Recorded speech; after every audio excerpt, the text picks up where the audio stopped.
Mega Marino. His name is Mega Marino. Bam! Hey guys, Mega Marino here. So today's video is a guide. As you know, Mega Man Maker is my main game. I've been playing it for over 5 years now, and I've learned a lot over the years. And I want to just pass some things that I've learned down to the public.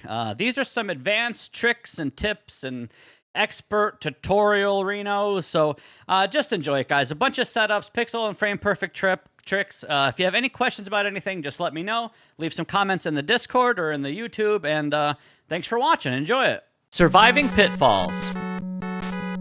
Falling in pits happens quite often in Mega Man Maker. Mega Man just jumps into a pit and dies. Well, you can avoid that if you pause as soon as you recognize you're entering a pit, analyze what weapons you have, and use one to escape death. There's tons of weapons in the game that are good at getting Mega Man out of this situation. Some weapons are specific on spacing and timing, so if you pause or react too late or you fall too far, you can't really expect the weapon to help you. So as you're playing the game and find yourself falling in a pit, just pause the game, see what weapons you have, and you might be surprised how many can keep you alive. It's extremely rewarding when you make a mistake or you get hit into a pit and then pull yourself out with like wheel cutter or another weapon and stay alive. Also, any level with bass as the main character with double jump enabled, you can sometimes clutch out a jump naturally, or more importantly, use double jump as a step stool. This allows you to set up some weapons like Magnet Beam, Super Arrow, Mega Ball, and more. The list of weapons that helps is pretty extensive. With bass, you have Super Arm, Oil Slider, Mega Ball, Tornado Hold, Concrete Shot, Tornado Blow, Ice Wall, Magnet Beam, Super Arrow, and Item 1, 2, and 3. For Mega Man, you can use Jet Adapter, Super Adapter, NATO, Pile Driver, Windstorm, Topspin, Charge Kick, Wheel Cutter, and more.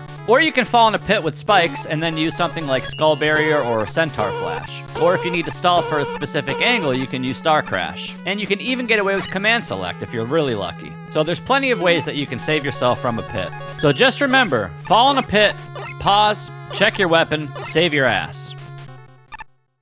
Pixel perfect jumps and slides. Mega Man is famously known for jumping and shooting. There are tons of different style jumps that exist in Mega Man Maker, and they range on difficulty. Some jumps are really easy, and some are almost impossible. And of course, the hardest jumps in the game are the most rewarding to pull off, but some are pixel perfect. You can actually get a pixel perfect Picket Man jump if you jump from the right spot. This means Mega Man must be standing in a very specific location when he performs an action such as jump or slide. If you're not standing in a perfect place when you execute the action, the expected result will fail. This is one of the best feeling jumps in all of Mega Man Maker, and it's very easy to practice and can be fast to get used to. And speaking of pixel perfect, you can get a pixel and frame perfect slide under Big Guy's low hops. This is one of the most rewarding pieces of movement in the entire game. Frame perfect jumps. Normally, when you walk on spikes, you should die. However, in Mega Man Maker, you can perform a single frame jump after entering a boss door and get the chance to save yourself. This is one example of a frame perfect jump. This means Mega Man can jump or fire a weapon as soon as he passes the door. This is helpful for surviving spikes which should one-hit kill you and let you perform one jump and try to save yourself. Essentially, you jump the first available frame the game is accepting inputs before it registers the spike should kill you. If you miss the single frame input, nothing registers and acts as normal, resulting in death. Shown here is the frame we jump on. This frame. Yoku block zips. Yoku blocks are a staple in Mega Man platforming, and they can take forever to get across. Well, in Mega Man Maker, you can do a trick called Yoku block zips to skip entire Yoku block sections. This involves neutral jumping directly under a Yoku block as it's spawning. If done correctly, the Yoku block will auto-correct Mega Man's position and place him directly on top of the block. So if you accidentally fall or miss a cycle or two, you can easily regain your progress or even skip cycles entirely. This is a very easy trick to perform, and it will save you a lot of headache. Just jump right as it spawns, and it's as easy as it looks. Rush coil loops. Rush can be a trusty companion in Mega Man Maker, especially if you learn a nice jump rhythm. This includes rush coil loops. Rush coil loops are performed by jumping off of rush, switching weapons, then switching back to rush, then jumping off again, all while staying in the air. So you jump off rush, weapon swap, spawn rush again, jump off rush, weapon swap, spawn rush again, jump off rush, weapon swap, spawn rush again, rinse repeat. Enemy screen wipes. Mega Man Maker is known for having an abundance of enemies, and there's many ways to deal with them. You can jump over them, and of course you can shoot them, but what happens if you have no weapons to shoot or no health to jump? Well, you can do a strategy called screen wiping. Screen wiping is when you scroll an enemy off screen in the same frame that it appears on screen, thus making it not spawn at all. So essentially, Mega Man controls if enemies even exist. Why worry about an enemy if you could just make it disappear? Screen wiping is very easy to do with dash or a slide, but it can be done without it, just a little trickier to perform. Be mindful of screen wipes against mini bosses and high health enemies. It's a game-changing lifesaver. To do a screen wipe, walk right up to where an enemy spawns and do a little shimmy with a slide and try to get it to scroll off the screen as you move forward. With a little bit of practice, you can get it consistent. This tactic is only really done by the highest level Mega Man players because most people don't know it exists, let alone know how to do it. But that's why this video exists, to teach you. I would love to see more people doing this. So yeah, this tactic's called screen wiping and it's super OP. Certainly comes in handy in desperate times. Mega Buster stacking. Mega Buster stacking is when you land 2 Buster shots at the same time, causing double damage. This works really well against bosses that drop straight down, such as Hard Man, Stone Man, Concrete Man, and more. You semi-charge your Buster, and as you let go of charge, reshoot another Buster shot, and they'll hit together, causing a damage stack. Normally, Buster shots do 1 damage, but with this tactic, you can double that and deal 2 damage instead. This can make a 28-hit fight turn into 14 hits, and can make a 14-hit fight turn into 7 hits. In terms of maximum DPS, which is damage per second, this strategy is definitely needed. Damage boosting.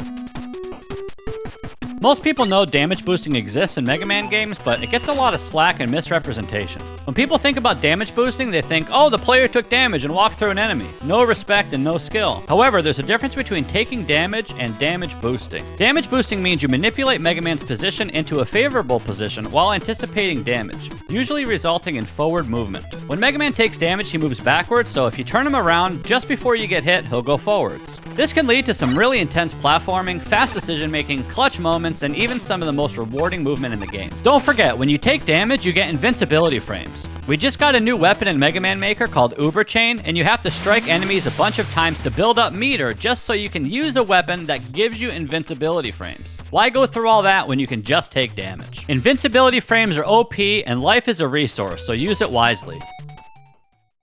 Proto Shield stacking. Proto Shield stacking is when you reflect enemies' projectiles into the enemy at the same time you fire a Buster shot. Both are separate instances of damage, but when they land together, they get big damage outputs, resulting in damage stacking. So you want to land a charged shot or a Buster shot with the reflected shot at the same time. Reflected shots deal 2 damage, and charged Buster shots deal 3 damage. So instead of hitting an enemy for 2 or 3 damage, you hit them with all 5 damage. The spacing and timing on the reflect and Buster shot vary from enemy to enemy, so you'll have to accommodate accordingly. Using Proto Man's shield against bosses is pretty good in general, but it's even better when you stack it with more damage. And if you do it right, it's super rewarding and really fun. Definitely worth practicing. Boss manipulation. There are thousands of boss fights in Mega Man Maker, and lots of bosses require you to deal a certain amount of damage to win. However, instead of dealing damage, maybe your surroundings will allow you to win another way, like dropping a boss into a pit. Some bosses' AI depend on what Mega Man does, such as jumping or shooting, but you can take advantage of that and control the boss's next move. This is called boss manipulation, or boss manips. For example, any boss rooms with pits or ledges are the perfect candidate for manips. Just set up the right piece of movement and the boss will kill themselves. Each boss has their own pattern and way to move them, and once you find out how they move, it's really fun. Some bosses are manipulated by jumping, while others are manipulated by shooting. Each boss has their own way to deal with them. Proper spacing. Along with precise timing, proper spacing is a very important element in Mega Man. An example for slide spacing is when you're sliding across one-tile gaps, you can actually spam slide without left or right, and Mega Man will continue to chain slides up to 9 times before falling into a pit. An example for jump spacing is this visual cue. If you line up Mega Man's ankle with whatever platform you're jumping off of, you'll guarantee to clear 4 tile jumps, which is Mega Man's maximum jump length. So essentially, if you line yourself up like this on every jump, you will never miss a ledge. So as you walk to the edge of a platform, tiptoe against it until you find this visual cue before executing your jump, and you'll clear jumps every time. Once you learn this visual cue, your platforming will be way easier, and you'll never have to worry about making a 4 or less tile jump ever again. The day I learned this visual cue, I was a new man. Fast farming. Sometimes as you're playing Mega Man, you find yourself needing health, but there's no enemies or health spawners. Luckily, you can respawn enemies on command with a simple screen wipe or screen refresh. This allows you to kill an enemy, get a chance for a health drop, reset its position, and try again. You can do this over and over again until you're at full health. Some enemies take more time to kill, however, once you get a fast rhythm going, you can find its reset point and farm them with efficiency. Along with enemies, you can also farm projectiles from the enemies, as they'll just keep getting shot over and over again. This is a really good way to heal up fast. Any ball farmers in chat? Clutch pause kills.